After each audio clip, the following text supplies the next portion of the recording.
All right, hello everybody. Laura and I'm Astra. Laura and I have been longtime collaborators. We started working together back in 2003 when we made a film called Zizek with an exclamation mark about the philosopher Slavoj Zizek.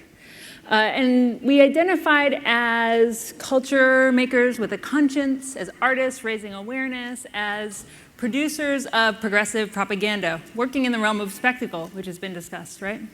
And that has changed. In recent years, we've become less identified in that way, and now we are organizers, institution builders, trying to concretely and directly challenge the financial status quo. So we are here standing before you as representatives of a small team working on something called the Debt Collective. Our team includes the fabulous Andrew Ross, who is up here. And the Debt Collective is a project that officially launched earlier this year, though the seeds were planted back in 2012 when we did a project that some of you may have heard of called the Rolling Jubilee. The Rolling Jubilee, thank you.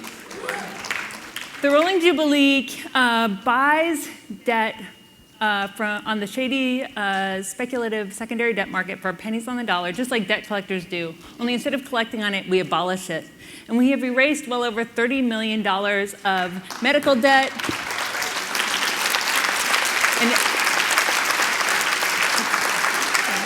Thank you. Medical debt and educational debt on the grounds that nobody should have to go into debt because they want to go to college or because they get cancer. And we are challenging the phony morality around debt because we know that the 1% walk away from their debts all the time. The bank bailout showed that. So the Debt Collective is addressing a situation that millions of people are in, and the statistics bear this out, right? When people use their credit cards, actually statistics show they're using them to pay for rent and food. The average student who borrows to go to college has $35,000 of debt afterwards. 1 million of them are defaulting. Payday lenders and check cashers extract billions from poor people, poor communities.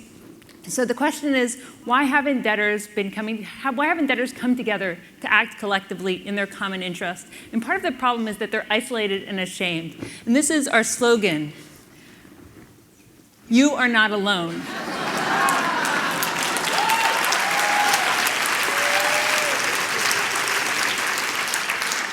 And our current campaign is making the slogan a reality. So our work can be broken down into 3 areas: research and education, cultural intervention, and collective action.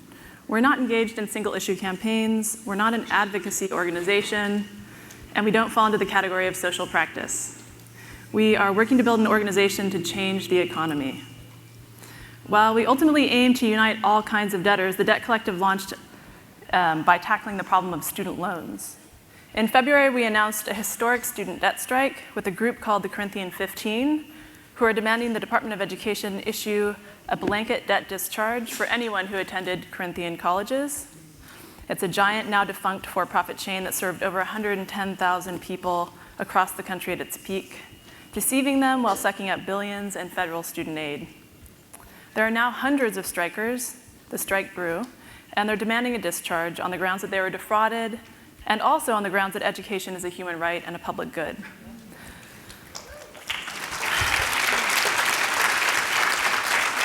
Alongside the strike, we also launched what's called Defense to Repayment. It's a legal strategy. We built an app that would allow people to dispute their debts through the little-known provision buried deep in the Department of Education's Kafkaesque regulatory body. Now thousands of people have submitted these claims. The strike has been in the news consistently since we launched, and we're going to show you a clip from the earlier days. This morning, a growing number of former college students is on a debt strike. The so-called Corinthian 100 attended the for-profit Corinthian colleges, and the group is now refusing to pay back their loans, totaling $3.3 million. They met with the Education and Treasury Departments yesterday. CBS News senior business analyst Jill Schlesinger is here and joins us at the table. Jill, good to see you. Good morning. So what are the Corinthian colleges, number one, and why are they refusing to pay? Well, this is a for-profit group, and it's a number number of different colleges that comprise that group. These students are alleging fraud, and that's very important. They're saying not only did the school promise us that we'd get a good education, and it was a shabby one, they also said we'd get great job placement, and they kind of hoodwinked us into getting student loans, which there was no way that we could repay. They're relying on a little-known part of the Department of Education, Higher Education Act, which says if there's fraud, students can discharge this debt. Why do you think this story is so interesting? Well, I think what it raises is this larger issue of student loan debt. Now, what we know is there's about $1.2 trillion of outstanding student loans. Now, most of these are federal loans, but these loans are notoriously difficult to discharge, even in cases of bankruptcy. You think you declare bankruptcy and you wipe the slate clean? Not so. What's interesting about this case, Corinthian colleges actually used bankruptcy law to their advantage to get the government to kind of help bail them out, but the students had no recourse. And I think that paradox is a very interesting one. But they were already under investigation by the Department of Education. Yes, Why? and so they were under investigation for some of these practices. And what these Corinthian 100 is actually saying is, hey, government, you knew that there was an investigation pending. You never should have let us take these loans out. And as a result, because you knew that and you didn't disclose it, you've got to discharge this $3.3 million of loans that we are due. But aren't there, go ahead, Charlie. No, you go ahead. But aren't there consequences when you don't pay your college loans? We're always told that's a big, big no-no. Yeah, and this is really why I think the group has done a smart thing, which is to go through the government and to work with the Consumer Financial Protection Bureau, because if you walk away from debt, this dings your credit for the future. And this means maybe you can't buy a house. Maybe you can't buy a car. This is a very serious thing to walk away from debt, and we don't tell students to do that lightly. Thank you, Jill. Thank you. So we're not advertising the last part, but by taking this bold action of saying, no, we're not going to pay, we shouldn't have to pay because these debts are immoral and illegitimate, the Debt Collective's pilot campaign grabbed headlines and endorsements and got results. As a direct consequence of the strike and our organizing, the Department of Ed announced an unprecedented plan of mass debt relief for defrauded students back in June. They have yet to deliver on that promise, so we'll need to continue to pressure them, but the fact that they've even given us this much is miraculous. So we have shown that collective action by debtors works. And what we want to do is build on this. What we plan to do is build on this, not just with for-profit students, but traditional students and all kinds of debtors, right? And we are here because we believe we need to build power to challenge power. We need to do creative cultural work. Yes, we need to do intellectual work, but we also need to do the hard work of political organizing, which means endless conference calls and meetings with lawyers and advocates, and really giving up our time mobilizing people, convincing them that there is hope, that it's worth banding together. This is pressingly urgent in the face of social and economic forces that keep us atomized and isolated. Call it neoliberalism, call it financialization, whatever it is. We know that wages have flatlined, social provisions have been gutted, and that we are all being forced to individually debt finance what should be public goods.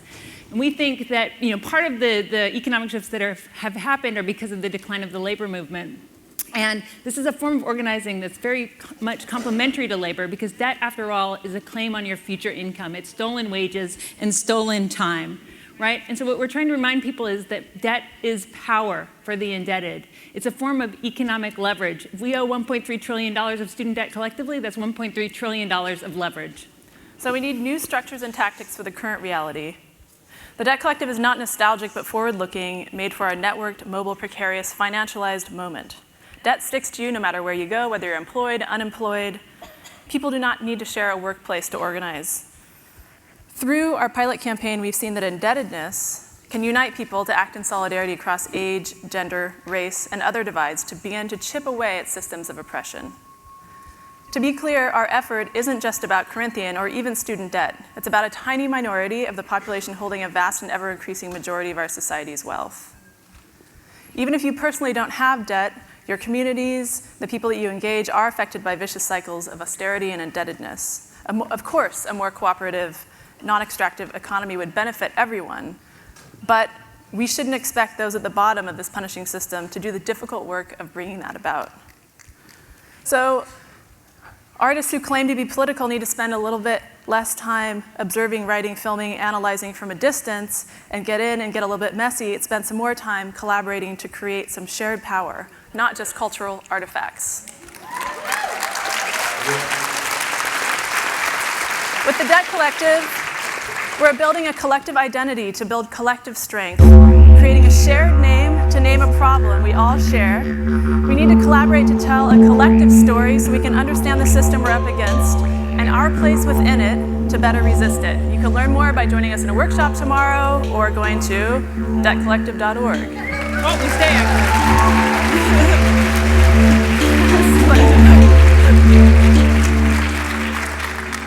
Okay.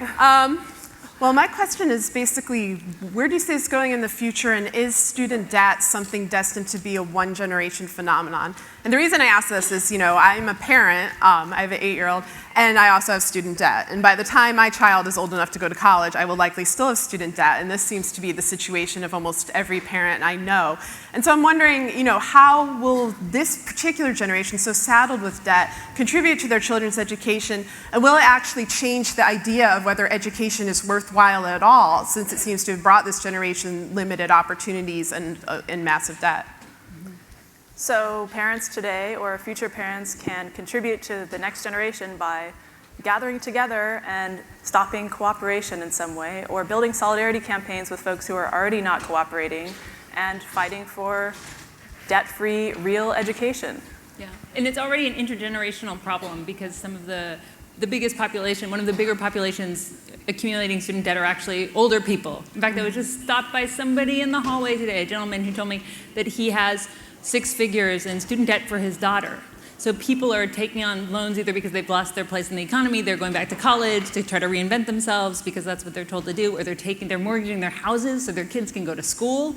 So this problem, I think, is going to be compounding. It's already more than one generation. And so do you think that people will just give up on the concept of whether higher education is worthwhile altogether as a result? It seems to me that when there's this kind of pressure, people go out of fear. There are no jobs. I mean, this is the problem. We are told that education is the way out of poverty, but there's a bigger problem. Our economy is much more messed up than that. Right. Okay. That'll be the next talk. On that note, thank you.